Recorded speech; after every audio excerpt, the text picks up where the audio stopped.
Hi there, welcome to Homekeepers. Hey, come right on in, friend. So glad to be here, so glad to be here with you.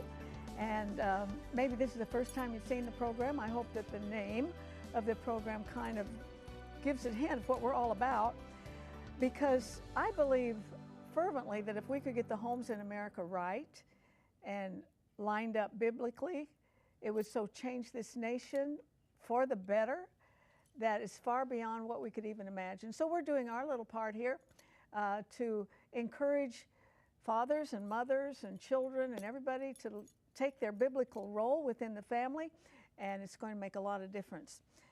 But sadly, that isn't true. And my guest today has a ministry that I believe for the most part, she's picking up those broken people from homes that didn't really function correctly. Her name is Elizabeth Melendez Fisher, and she is the founder and CEO of Selah Freedom Incorporated, and she's going to educate us. She's going to educate me, all of us, about human trafficking. I think that we're aware of it, and we know it's horrible, and we know we need to do something about it, but she can explain how it really happens and how young girls' lives snatched from them for at least 7 years usually. And so the Lord has called her to be on the front line, and I believe no older than the ministry is that the Lord really is speeding things along. And they have law enforcement on their side, and it seems like God's put together a wonderful, wonderful organization, and I'm very anxious for you to meet this lady. She's a businesswoman, and she's got this great nonprofit for the work of the Lord, the kingdom of the Lord. So you're going to love her. And I'm going to join Stephanie fixing one of her sister's cakes. I can't take any responsibility for this. And I don't know if Stephanie will or not, but it's called a honey bun cake. And you would probably eat it at your own peril, but we'll show you how to make it. Before I join her, though, this is the last program I'm going to offer, this multicolored cross that I have on right now.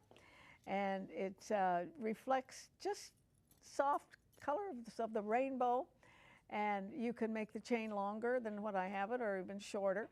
So if you would like this, this is going to last time that we offer it, and only as long as they last. So for that gift to Homekeepers of at least $23.95, we will get it out to you. And the credit card number or debit card number is right there. It's that 1-800-229-0059. And the address is Post Office Box 6922, Clearwater, Florida 33758. And we will get it right out to you. I know you would really enjoy wearing it if you get one. So I hope you'll take advantage of that this last day that we can offer it. And I've joined Stephanie over here. Last day. No. Yeah. Last chance. Call now. Oh, yeah. It's such a beautiful day in Florida that she's wanting to get this out of the way. Let's do this so I can go. Okay, so let me clarify. Yeah, clarify. This is what happened. Because I had nothing to do with this recipe. recipe. My sister is on Facebook. I'm on Facebook. She sends me a link to this cake. She said, you should make this on the show and call it Shelly Segment. All right, Shelly, you're on. So this is Shelly Segment. So since we're talking about her, I thought I would show you a picture of her so you know who I'm talking about. There she is, my sister. Your older sister? My your older big sister. Hi, yes. Shelly. Yep, so. Well, Shelly, this cake is very naughty, so yes. That's all I can say. Yes, so, okay. Show us how you make it. I have a yellow cake mix. I have oil, sour cream, and eggs. Don't follow the directions on the cake. Follow the directions that we send you. Okay. And then if you want to spray the pan that you do, you know, so wonderfully. That is really what I do better than anyone. You do. It's your gift, I think. It's your calling. So oil, sour cream, and eggs I'm going to put in here. Well, I would like to say that anybody who fixes this, you have to sign a release form that you only get a 1-inch square. I will never sign that release form, ever. Forget it. Okay, so if you want to, I have brown sugar and cinnamon here. If you'd like to mix those two things up for me. Boy, that looks like a lot of brown sugar. I know, isn't it fabulous? So I'm just going to mix this up. You want to mix it by hand. You don't want to do a mixer. Why is that? I don't know. Maybe the consistency, maybe the sour cream. I don't know.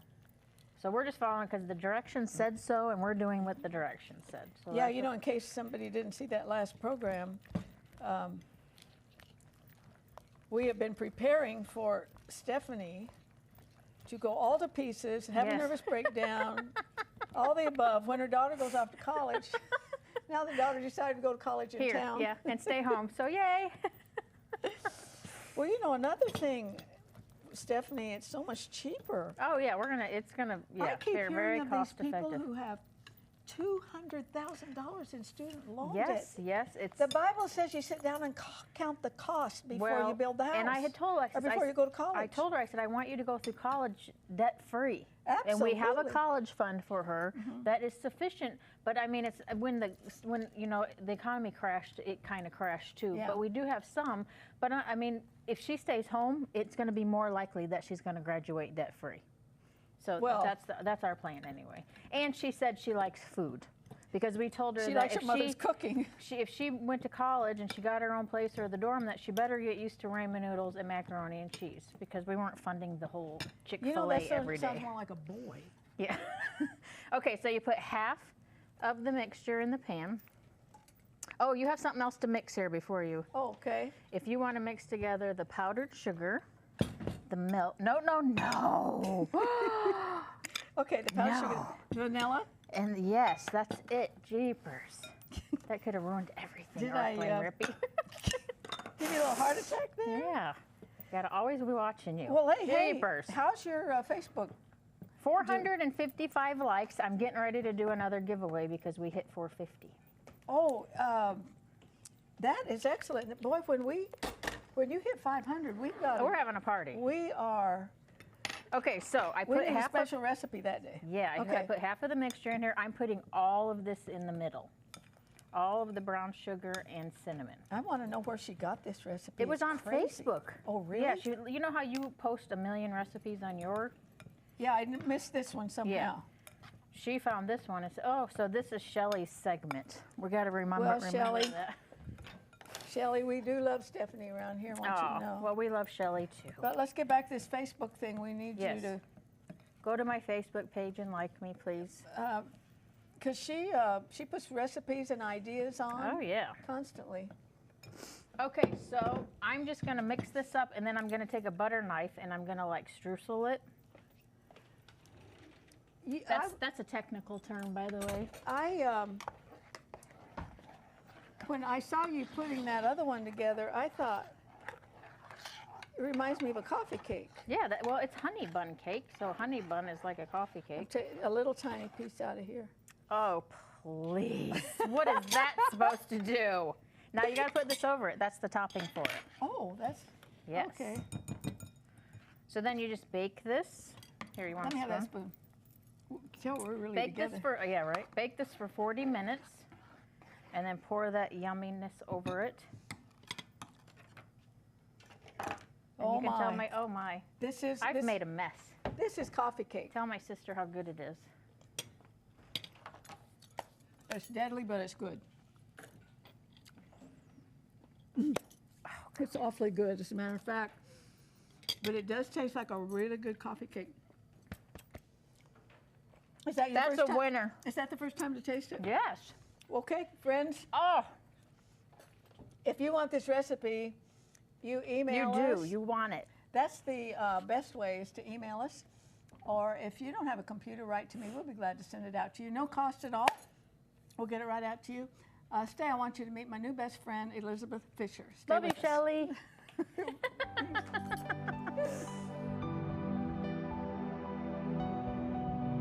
If you would like a copy of today's recipe, just write to the address on your screen, or you can email your request to arthelene@rippy.org.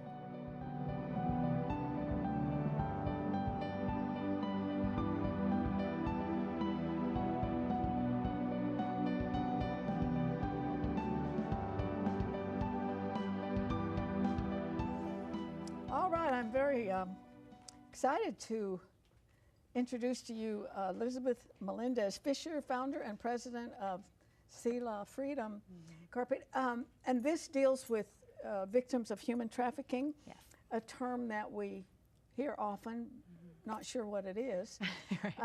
But before you tell us that, how did you get interested in this? Well, you know what, Selah, I'm one of the founders. Selah there's 3 of us that work together as the founders.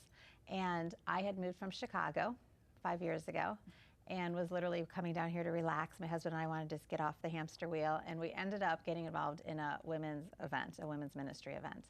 And it was with some of my friends from Chicago, and we got a local leadership team together, and they said, you're new, go ask what's happening here that no one knows about. And like an underdog charity that we could bring to the light. And so as I asked, people were saying, well, our own local children are being sold for sex. Not much is being done about that. Sarasota and this and a whole town near you, Tampa, right? the southwest region right here, Florida, we found out Florida is number 3 or so in the country for sex trafficking, and our region right here is number 2 in the state of Florida. And so when we said, that's horrible, done, who do we write a check to? They said, there's no organization. So other women on the team, my co-founders, it had been in their heart to launch something for human trafficking.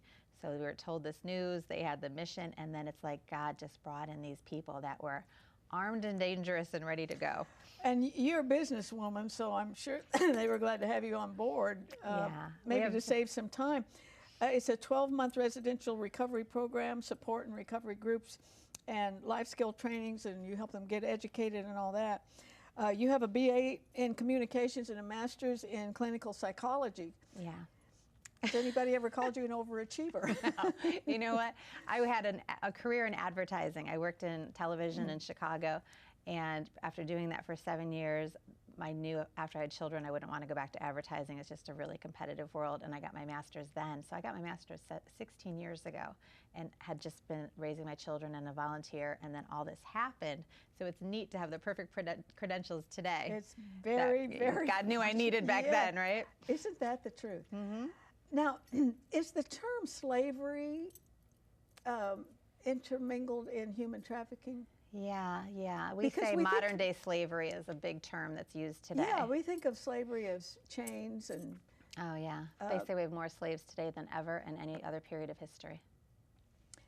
And what kind of slaves? We're talking about human trafficking right now, which is a sex slave. But what are there others? Domestic servitude, people that are sent over here and they were led to believe they're going to get great jobs, and they get here and they're held captive and are just a slave laborer. Yeah, that still happens.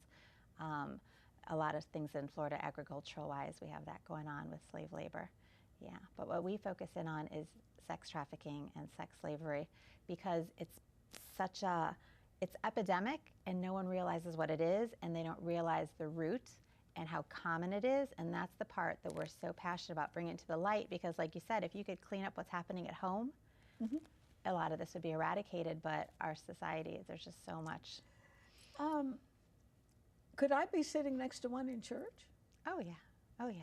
You know, I mean, do you want me to just walk you through the textbook, That's what it I looks want. like? Yeah, that's what I want. Literally, it wasn't what I thought, because I had never, I mean, human trafficking wasn't a buzzword that I felt I'm called to this, because I thought it was in Asia, and I thought it was a white van abducting a kid off the playground and something of that extreme.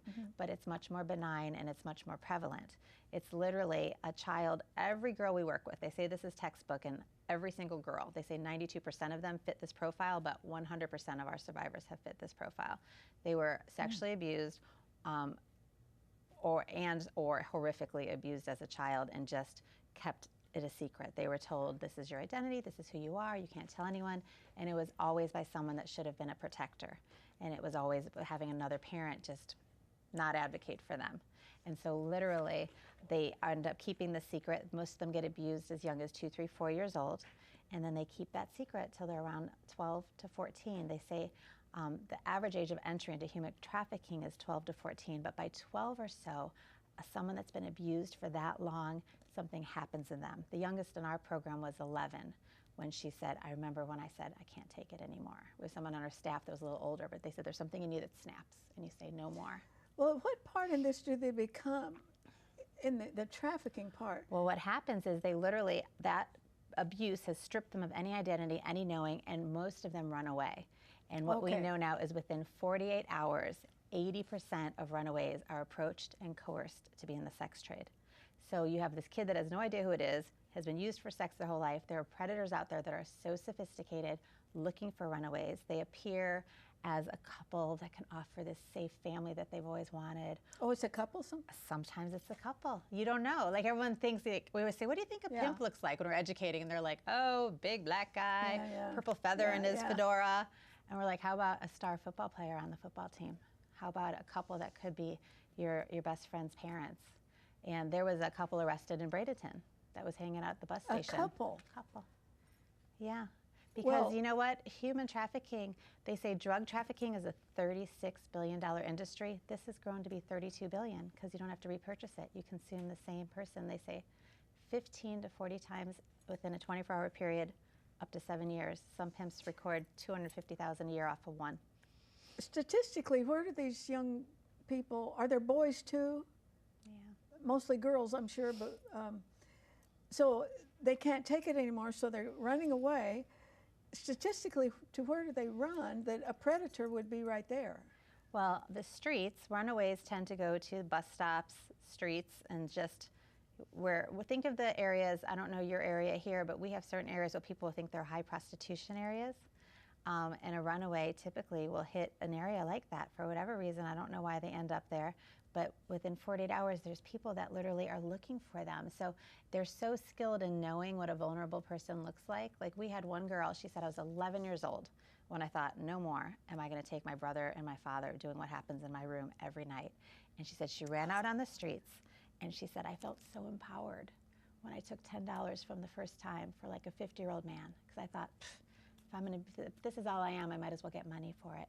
But nobody out there works for themselves anymore. That doesn't last. And so she said by her third or fourth time of doing that, thinking, oh, I'm going to make money and I'm going to be able to take care of myself, she got in the car with the girls, called them either a Romeo pimp or a gorilla pimp, where the Romeo will pretend to love you and groom you and invest in you, and you just get so bonded to him, where a gorilla pimp from the get-go, you're just terrified and it's fear.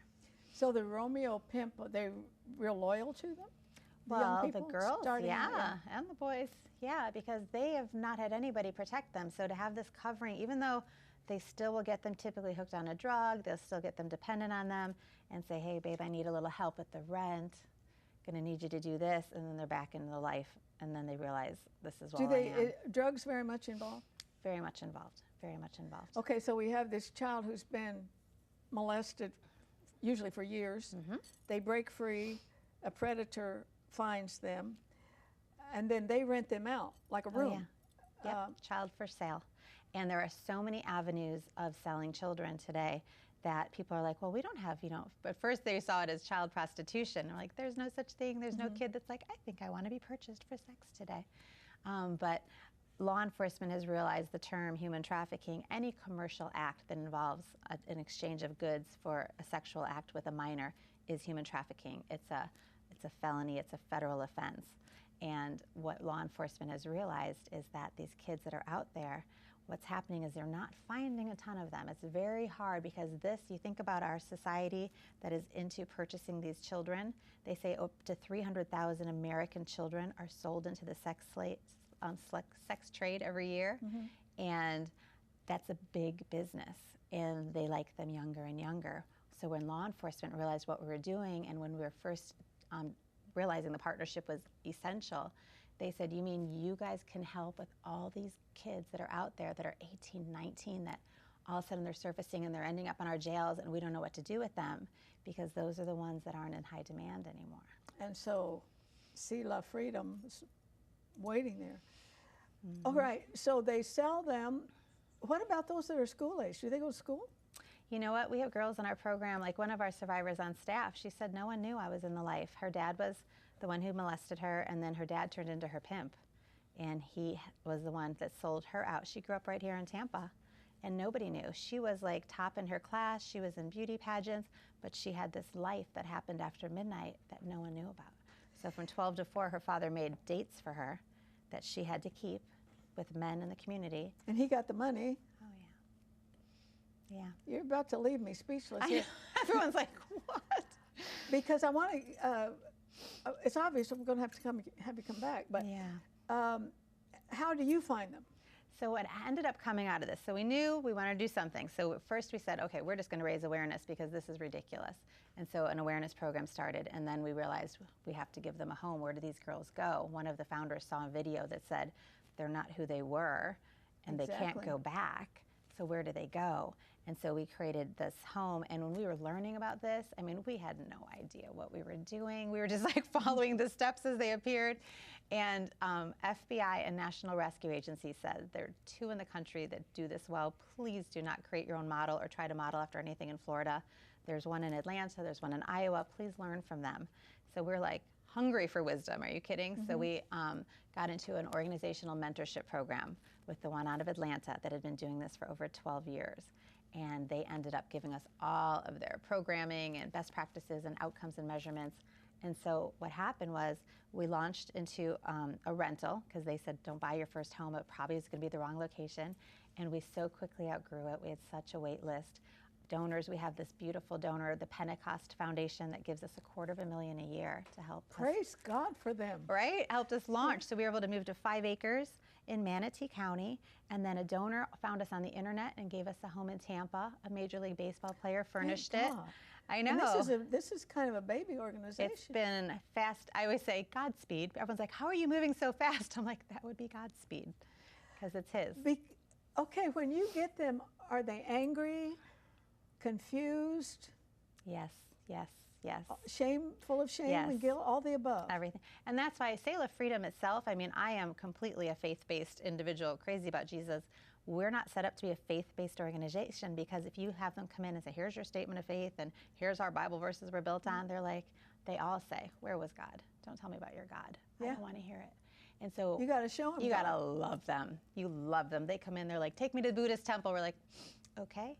Every girl in our program has been baptized, but they choose it on their own. They choose it when they want it because God woos. Love woos. You know, Dr. Phil says that when a child is molested, it changes who they are. Right. Changes the imprint on their life. And to me, that's why this ministry, I would say, is harder. I had a ministry singing. It wasn't hard. This one, through the help and power of the Holy Spirit, you have to rebuild a person. You don't do that like that. Well, you help them recover who they were created to be. They never lost it. It's in them. It's been silenced. It's been completely bound up. So to start helping them, that's why Selah is a Hebrew word. It means to pause, to rest, to reflect. Our logo is the rest symbol. And literally, we're the first time they've ever been able to pause and to reflect on, is this what I was created to be? Is this who I am? And once that process starts, it takes good 3 to 4 weeks before they even begin. It takes that long to just rest. And then the walk into freedom is the most amazing thing in the world. Amazing. What about, there's so many people they could hate. Maybe about everybody. Forgiveness is huge in our their life, yeah. Right. And so starting with that first molester, whether it was a parent or a relative of some kind, they have to go back that far. Do you slowly teach them forgiveness? Because that's the only way out. Right, right. There's one of this, because I do have my background in psychology, one of the groups that I still lead, it's the only thing that I lead for the girls, is our sexual abuse healing group, because that is the root. 1 out of 3 little girls today is sexually abused, and one out of 3, and 1 out of 5 little boys. And people will say, I want to try to prove you wrong, and I look that up, and you're probably conservative. It's so sad. Really. But that's the root. So they don't see it. They see this as a choice I made. I chose this, and I chose this, and you know, I loved that guy, and this is what my life was. And after they're with us for a while, they start to let the walls come down to realize it was never a choice. This is what you were a victim of, and this is where you didn't have an advocate. And then once the best part is when they finally get to grieve and they think, oh my gosh, I never grieve for was that protected. little person. Yes. Where was my parent? Why wasn't I covered? Why didn't somebody advocate for me? Yeah, we only have a couple minutes, and I do want you to come back. because we've got wonderful people out there watching. Yep. And boy, once they know something, they know how to pray. They, you know. Intercession number one. But give me a success story. Okay. We had a girl in our program that she had textbook, the abuse into foster care, abuse in foster care, abuse in the church, when they get, like, where was God? Graduated from high school by the grace of God, because most of them don't. But then she ended up moving out of foster care at 18, and they don't want the extended foster care. And a girlfriend said, oh my gosh, I met these guys. They have a great big home. Come live with us. And she goes, I want to go to college. And oh, they said they'll help you. They'll do whatever you want. Within a period of 2 months, she had gone full boat from having to start dancing in a strip club, working the back room, and then full out prostituting. And she tried to commit suicide. She was Baker acted. When she was about to get out, she had nowhere to go because she didn't have any addictions. And our country is full of homes for addiction, but nothing for the root of sexual exploitation. And we were opening that next month. And on one of the last days, her social worker came in and said, there's a new program. It's called Sailor Freedom. You only need sexual abuse as your prerequisite. She qualified. She qualified, and she has not only come through our program as a graduate, she's in college, she's living in her own apartment, she's in our 3rd stage of housing, which is our independent living stage. Praise God. And she is strongly walking in the identity. She is getting back what was stolen from her in a beautiful, strong voice of what God can do. And the Bible said He will restore. Oh, He will 100%. restore those things that the enemy. Oh, this is just something that I really want our viewers to know about, Yes. and to educate them, and to think that it's so prevalent. I have had others on, and they say, you know, if you really watch, there are signals you can pick up from these girls and boys. There's things that you can absolutely observe and try to get to know them a little better. I mean, God might have you out there, you know, on His detective force at some time. So I do want you to come back, and I want some more stories of victory. And I don't know if any of them would ever come in on with you. They would be more than welcome. We have some survivors on our staff that could come on. We protect the girls for a good while. But if you go to our website, which I think you guys are going to put that up, there's videos on there that are from our most recent graduation, and we had law enforcement and state's attorney there speaking to it. So you could see some really great celebrations on our website. Yeah, I was thinking of that Fanny Crosby song, Rescue the Perishing, down in the human heart, crushed by the tempter, feelings lie buried that grace could restore. Touched by a loving hand, quickened by kindness, cords that were broken will vibrate once more. Rescue the perishing, that's what we're all called to do. And I'm so thankful for Homekeepers that we can shine a spotlight on this, and that we can get the word out, and that you wonderful prayer warriors can pray for this situation, because God's still doing a lot of rescuing. Hey, join me next time, remembering there's no higher calling than that of a homekeeper. God bless you. If you should miss a Homekeepers program, you can catch up by going to www.ctnonline.com. Click on CTN Programs and then on Homekeepers.